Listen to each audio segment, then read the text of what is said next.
back to Goodnight Lighthouse. I'm Miss Dorothy, and I'm here to read you another story. And I'm going to read a story about two things that we like: popcorn and dragons. Dragons are cool. And tonight I have a book called The Popcorn Dragon. The Popcorn Dragon. This is a book about a dragon who makes a few mistakes when trying to make friends, but then fixes it when he realizes how to pop some popcorn. This is going to be a good book. We need to get inside and see what's happening with this popcorn dragon and his friends. Are you ready to get inside this book with Miss Dorothy? Good. I need you to sit up and listen up, because here we go. The Popcorn Dragon, written by Jane Thayer, illustrated by Lisa McHugh. Dexter was a dragon with a green, scaly body and a long, twisty tail. He had short, knobby legs. He had wings like a bat's, which he would be able to fly with when he was older. Like all dragons, Dexter had a hot breath. When he got mad or excited and breathed extra hard, his breath grew extra hot. Ooh, dragons are so cool. One day, Dexter felt sad because he had no one to play with. He was so sad that he sighed a deep sigh. Oh, out of his mouth came a cloud of smoke. "Why, look at me," said Dexter. "I'm blowing smoke." He could hardly believe it. He sat still and breathed hard. Sure enough, smoke was coming out of his mouth. Dexter cried, "I never knew I could blow smoke." He ran to his mother, panting for joy. He shouted, "Look at me, blowing smoke." Look, he's showing Mama what he figured out he can do. He ran to the edge of the river where he could see himself in the water. He said, "Oh, just look at that smoke." He thought, "I'm going to show the other animals how I can blow smoke." Oh, wow, he's super excited. Dexter began to stroll up and down. He puffed a little smoke here. He puffed a little smoke there, as if blowing smoke was just nothing. After a while, he saw the other animals, the giraffe, the zebra, and the elephant, peeking at him from behind some rocks. The giraffe, the zebra, and the elephant all came out and watched Dexter blowing smoke. Their eyes nearly popped out of their heads. Dexter blew smoke till he looked like a bonfire. Wow, the other animals think that's really cool too. Pretty soon, the giraffe slipped quietly away and hid behind a rock. He said, "Woof, woof," trying to blow smoke like Dexter, but he couldn't do it. Then the zebra ran off and disappeared over a hill. He said, "Whoo, whoo," trying to blow smoke like Dexter, but he couldn't do it. Finally, the elephant said, "Goodbye, I have to go." He trotted into the woods and went, "Woo, woo, woo," trying to blow smoke like Dexter, but he couldn't. So he said, "Pooh, who wants to blow smoke?" Oh no, the elephant's upset that he can't do it. They all came back and watched Dexter out of the corner of their eyes to see how he blew smoke. Dexter was delighted. He said, "I can blow smoke and you can't." Dexter pranced around, showing off. He chased a yellow butterfly with his smoke. He puffed a cloud of smoke at a green grasshopper. He scared a striped chipmunk with his smoke. Uh-oh, now he's showing off. He even puffed a small puff, accidentally, of course, right at the other animals. The smoke felt rather warm to the other animals. The giraffe said, "You stop it." The zebra said, "I'm going home." Uh-oh, that's not a good way. Showing off is not a good way to make friends. Dexter stopped blowing smoke. He thought, "I don't want them to go home," he said loudly. "Oh, I guess I won't blow plain smoke anymore. I think I will blow smoke rings." He stuck his head straight up in the air and blew smoke rings. The other animals just had to watch Dexter blow smoke rings. They moved back a little so they wouldn't get scorched. They watched till they were so envious they could hardly stand it. Oh, now the other animals are getting jealous. This is not how you make friends. Finally, the elephant said, "Certainly is silly, blowing smoke rings." He started to stalk away. Dexter stopped blowing smoke rings. He thought, "What can I do to make them stay?" He said loudly, "Oh, I guess I won't blow plain smoke rings anymore. I think I will blow smoke rings around my tail." He turned his head and blew smoke rings around his tail.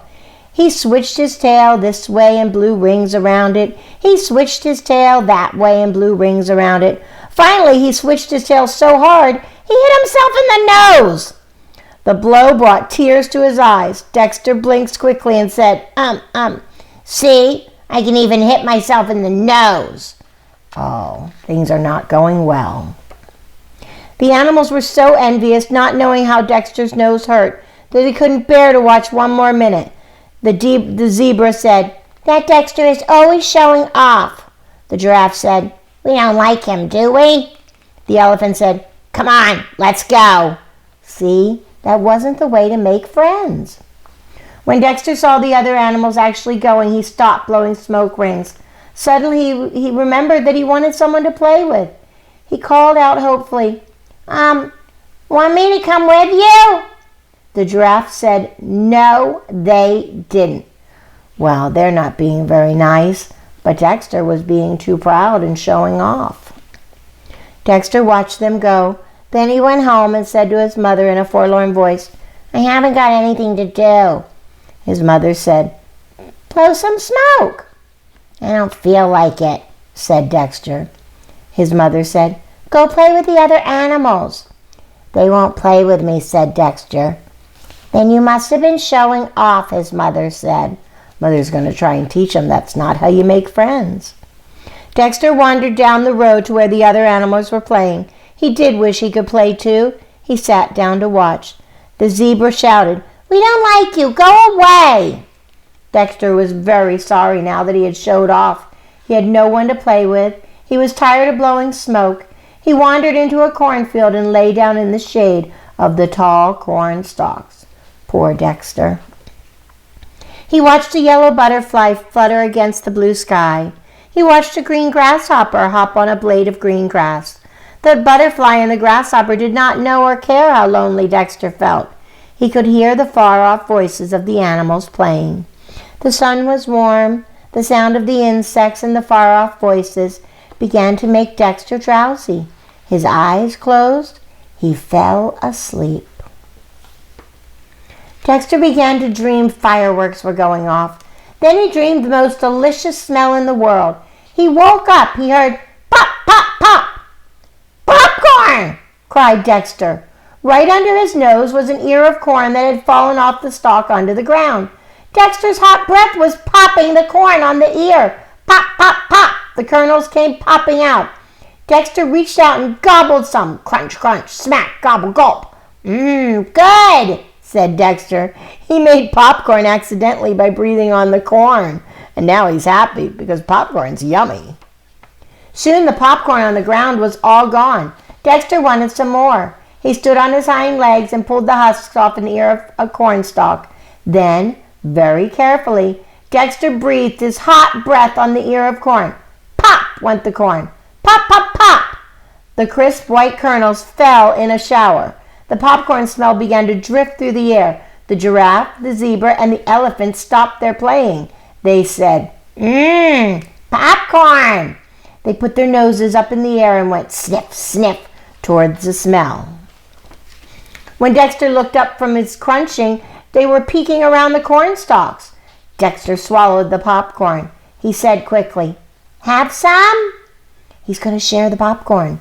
The giraffe, the zebra, and the elephant cried, "But you've eaten it all up." Dexter said, "I'll pop more." He moved eagerly along the row of corn stalks to a new place and quickly pulled off some of the husks. His hot breath started to pop the corn. The popcorn fell all around. The animals crunched and munched. Soon the popcorn was gone. Oh, he was sharing with the other animals. Dexter said quickly for fear they would go away, "I'll pop some more if you want." The animals looked at each other. The giraffe said, "That Dexter is very nice when he doesn't show off." The zebra said, "Let's ask him to play with us." The elephant said to Dexter, "Want to play with us, Dexter?" Dexter cried, "Okay."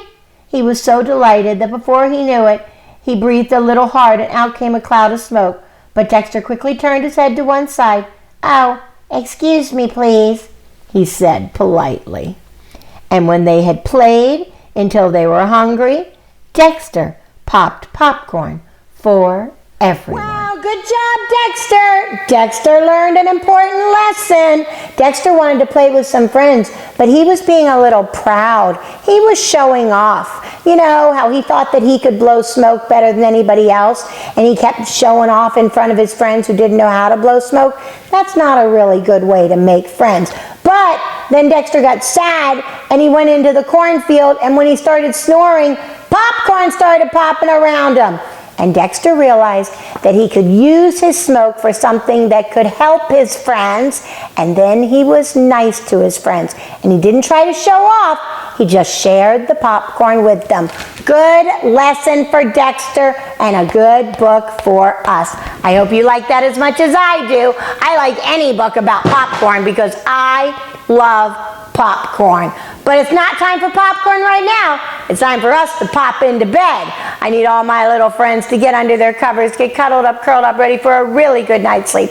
And tomorrow, if you're out playing with your friends, and if you can do something better than them, don't show off. Help them to learn how to do it. If you can hit the ball really well at baseball, don't be the one to always hit. Don't show off. Try to teach your friend how to hit the ball or throw the ball. Whatever you can do, help your friends to learn how to do it better. That will make you a good friend. And if you are playing on a team and you're playing baseball or football or soccer, whatever you're playing, you've got a coach there to teach you. Listen to the coach. Obey, and obey right away. And then come back and see Miss Dorothy. I'm going to be sitting right here, ready to read another book to you.